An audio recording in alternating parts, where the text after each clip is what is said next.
नमस्कार दोस्तों, मैं रोहित आपका स्वागत करता हूं मेरे YouTube channel fine career jobs में। स्क्रीन पे देख सकते हैं एआई एयरपोर्ट सर्विस लिमिटेड की वैकेंसी निकली है और कब निकली है 22 नवंबर को निकली है। ठीक है दोस्तों, और इसके इंटरव्यू कब होने वाली है 3 तारीख को, 4 तारीख को, 5 तारीख को, 6 तारीख को, 7 तारीख को। ठीक है दोस्तों, तो यहाँ पर कुछ कुछ पोस्ट है, जैसे वो सिर्फ एक्सपीरियंस वालों के लिए है जो कि एविएशन से एक्सपीरियंस रखते हैं, जैसे कि आपका ड्यूटी मैनेजर हो गया, 1 नंबर, 2 नंबर, 3 नंबर। ठीक है, ये सारे चीज एक्सपीरियंस वाले हैं। ठीक है, और बाकी जो भी वैकेंसीज निकली है, ठीक है, वो आपका फ्रेशर के लिए है। ठीक है, तो 4 नंबर से लेके 14 नंबर तक आपका फ्रेशर वाला है। तो आपको अगर रैम सर्विस एग्जीक्यूटिव जाना है तो उस दिन किस दिन के लिए आपका इंटरव्यू होगा।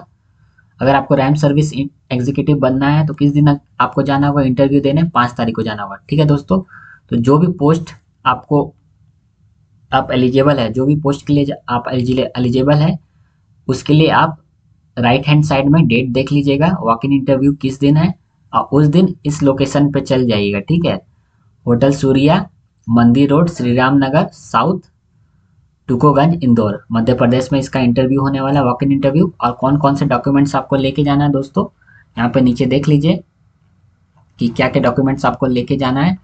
और दोस्तों यहाँ पे इसमें डीडी भी बनाना पड़ता है, क्योंकि ये गवर्नमेंट जॉब है। तो दोस्तों आपको मालूम है, जितने भी गवर्नमेंट जॉब होते हैं वहाँ पे रजिस्ट्रेशन फीस लगता है ना, या डिपॉजिट जमा करना पड़ता है। तो यहाँ पे भी आपको सेम प्रोसीडियर लगेगा, जैसे कि मैं आपको दिखा दे रहा हूँ। हाउ टू अप्लाई में आप जाइएगा, इसका पीडीएफ पूरा पढ़िएगा दोस्तों। समय कम है दोस्तों, मैं टू द पॉइंट आपको वीडियो बना के बता रहा हूँ, सिर्फ मेन मेन पॉइंट बता दे रहा हूँ। लेकिन मैं आपसे रिक्वेस्ट करूंगा कि आप इस पीडीएफ को पूरी अच्छी तरीके से पढ़ें, ताकि आपको ए टू जेड चीज समझ में आ सके।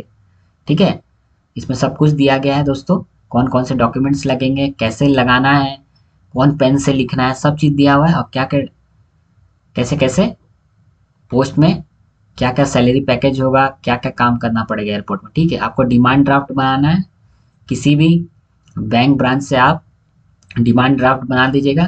लेकिन मैं आपको रिक्वेस्ट करूंगा, आज के डेट में हर का अकाउंट बैंक में है, तो आप अपना जो भी अकाउंट बैंक में है उस बैंक से आप एआई एयरपोर्ट सर्विसेज लिमिटेड के नाम से जो पेएबल एट मुंबई होगा, वहाँ पे आप 500 रुपये का डीडी बनाइएगा पहले। ठीक है, ये रिफंड आपको नहीं होगा, चाहे आपका सिलेक्शन हो चाहे नहीं हो।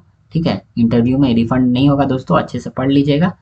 और वॉक इन इंटरव्यू जिस दिन है, ठीक है, उस दिन आपको ये डीडी लेके जाना है, एप्लीकेशन फॉर्म लेके जाना है, और एप्लीकेशन फॉर्म में जो भी डॉक्यूमेंट्स लग रहे हैं उसको लेके जाना है। ठीक है, और अगर आपके पास पासपोर्ट है तो उसको भी लेके जाना है। अगर पासपोर्ट नहीं है और एयरपोर्ट में आपको काम करने का मन है तो दोस्तों आप पासपोर्ट के लिए भी अप्लाई कर दीजिएगा, क्योंकि जो भी जितने भी नौकरियां एयरपोर्ट में निकलती है उसमें पासपोर्ट लगता है। ठीक है, आधार कार्ड होना चाहिए, पैन कार्ड होना चाहिए, पासपोर्ट होना चाहिए, और एजुकेशनल सर्टिफिकेट आपके पास होना ही चाहिए दोस्तों।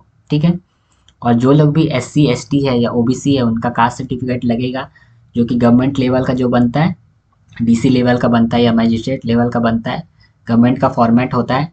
ठीक है, उस लेवल का आपका SC सर्टिफिकेट होना चाहिए, SC सर्टिफिकेट भी होना चाहिए, OBC सर्टिफिकेट भी होना चाहिए, अगर आपको रिलैक्सेशन चाहिए, क्योंकि इस तरह की जॉब में रिलैक्सेशन के भी प्रावधान है, SC के लिए, OBC के लिए, ST के लिए। ठीक है, और एक्स सर्विस मैन है तो उसके लिए भी है।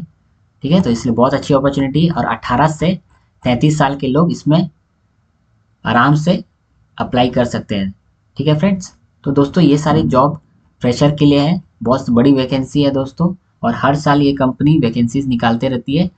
और इसमें अगर आपका सिलेक्शन हो जाता है तो बहुत अच्छी अपॉर्चुनिटी है कि करियर में आपका एंट्री मिल जाता है, एविएशन इंडस्ट्री में आपका एंट्री मिल जाता है, और वहाँ से आप एक्सपीरियंस लेके कहीं और कंपनी में जा सकते हैं, और ये भी बहुत स्टेबल कंपनी है। ठीक है दोस्तों, तो यहाँ पे दोस्तों आप देख सकते हैं बहुत सारा काम होता है, अलग अलग डिपार्टमेंट का काम दिया गया है, और एज लिमिट भी दिया गया है। जैसे कस्टमर सर्विस की हम बात करते हैं, उसमें 10+2 मांगा है, +3 मांगा है, यानी कि ग्रेजुएट पास कोई भी बंदा ग्रेजुएट पास इसमें अप्लाई कर सकता है। उसकी एज लिमिट 28 होनी चाहिए, लेकिन मैंने पहले भी कहा कि SC ST को 5 साल का रिलैक्सेशन मिलेगा और OBC को 3 साल का रिलैक्सेशन मिलेगा। ठीक है, तो 28 साल से आपकी उम्र ज़्यादा भी होगी तो आपको 5 साल और 3 साल का रिलैक्सेशन मिल जाएगा आसानी से। और 24,960 रुपये आपका इनकम होगा, उसके साथ और भी अलायंस मिलते हैं, वो समय समय पे आपको बताया जाएगा और बढ़ेगी। ठीक है, ठीक है, और फिर जूनियर कस्टमर सर्विस का आप देख लीजिए, 10+2 है।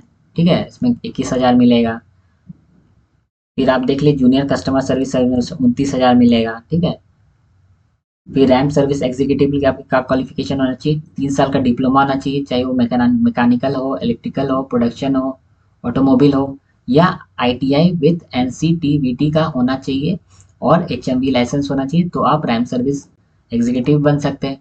और इस जॉब में दोस्तों आपको ट्रैक्टर, बस, जो इक्विपमेंट एयरपोर्ट में यूज़ होते हैं उसको भी चलाना पड़ता है और दूसरा भी काम करना पड़ता है, ठीक है।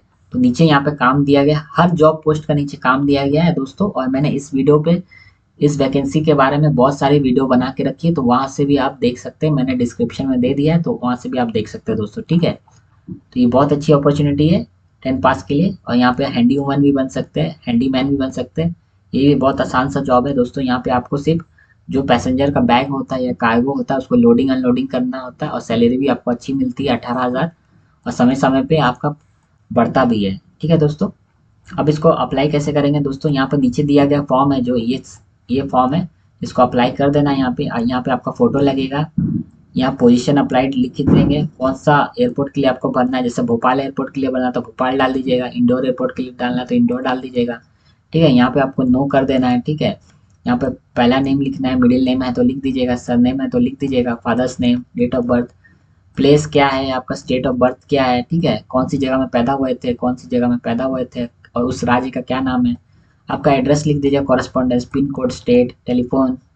फिर यहाँ पे आपका शादी हुआ है कि नहीं, डाइवोर्स है कि नहीं, विडो है कि नहीं, उस तरह का यहाँ पे चेक मार्क कर दीजिएगा। जैसे कि आप अनमैरिड है तो यहाँ पे आप क्रॉस लगा देंगे, ठीक है। नेशनलिटी आपका इंडियन हो जाएगा, रिलीजन आपका हिंदू हो जाएगा, जो भी आपका रिलीजन होगा उसमें आप डाल दीजिएगा। मदर टंग आपका हिंदी हो जाएगा, ठीक है, तो आपका हिंदी हो गया, ठीक है। पैन नंबर आप दे दीजिएगा, आधार नंबर दे दीजिएगा। और जिसका पास पैन नंबर नहीं है तो घबराने वाली बात नहीं है, आप वहाँ पे डैश दे के छोड़ सकते हैं, लेकिन जब आपका सिलेक्शन हो जाएगा तो आपको पैन नंबर बनाना पड़ेगा, ठीक है। आप यहाँ पे आपका कास्ट लिख दीजिएगा, क्या है आपका, ठीक है। फिर यहाँ पे देख लीजिएगा, जैसे मैंने आपको कहा कि ओबीसी का सर्टिफिकेट लगेगा तो उसका कास्ट सर्टिफिकेट चाहिए, और एससी एसटी का कास्ट सर्टिफिकेट आपको अटैच करना पड़ेगा। अगर मैं यहाँ पे एसटी में डालता हूँ या ओबीसी में डालता हूँ तो आपको कास्ट सर्टिफिकेट जरूरत पड़ेगा, ठीक है, एससी एसटी ओबीसी में, ठीक है। तो जो भी आपका कैटेगरी है, अगर आप जनरल नहीं है तो बाकी सबका आपका कास्ट सर्टिफिकेट लगेगा, ठीक है। फिर यहाँ वेदर एक्समैन है तो नो कर दीजिएगा। फिर फ्रेशर के लिए, ठीक है, पुलिस सर्विस में नहीं है तो नो कर दीजिएगा, गवर्नमेंट सर्विस में काम नहीं करे तो नो कर दीजिएगा। फिर यहाँ पे आपका 10, 12, डिप्लोमा, आईटीआई, ग्रेजुएट, जो भी डिग्री आपने लेके रखा है या जो भी आपका पास सर्टिफिकेट है उसका पासिंग ईयर लिख दीजिएगा, कितने साल का कोर्स था, कितना परसेंटेज आया, और यूनिवर्सिटी या कॉलेज का नाम क्या था, बस इतने ही लिख के आपको भर देना है दोस्तों। और सिंपल सा फॉर्म है दोस्तों। यहाँ पे आपको लैंग्वेज के बारे में पूछा गया है कि कौन सा लैंग्वेज आपको आता है, नहीं आता है, तो वो चीज़ आप यहाँ पर टिक मार्क कर दीजिएगा। जैसे इंग्लिश बोलना आता तो टिक कीजिए, इंग्लिश लिखना आता तो टिक कीजिए, इंग्लिश पढ़ना आता तो टिक कर दीजिए, इसी तरह हिंदी पढ़ना आता है तो लिख दीजिए। उस तरह से आप इसको भर सकते हैं, ठीक है। और यहाँ पे आपका सिग्नेचर हो जाएगा, यहाँ पे आपका जगह का नाम हो जाएगा। जैसे इंदौर में मैं रहता हूँ तो इंदौर लिख दिया, डेट लिख दिया आपने, तो ये आपका फॉर्म हो गया कंप्लीट। ये फॉर्म प्लस डीडी और ये सब सर्टिफिकेट, जो भी चीज़ का आप क्वालिफिकेशन वहाँ डालोगे उसका सर्टिफिकेट लेके जाना है, और ये सब चीज़ आपको उसमें इंक्लूड करना है दोस्तों। बहुत आसान सा जॉब है दोस्तों, आप कर सकते हैं आराम से। आशा करता हूँ ये वीडियो आपको अच्छा लगा होगा। अगर वीडियो अच्छा लगा होगा तो मेरे चैनल को लाइक कीजिए, मेरे चैनल का वीडियोस को शेयर कीजिए, और चैनल में पहली बार आए तो मेरे चैनल को सब्सक्राइब कर दीजिए।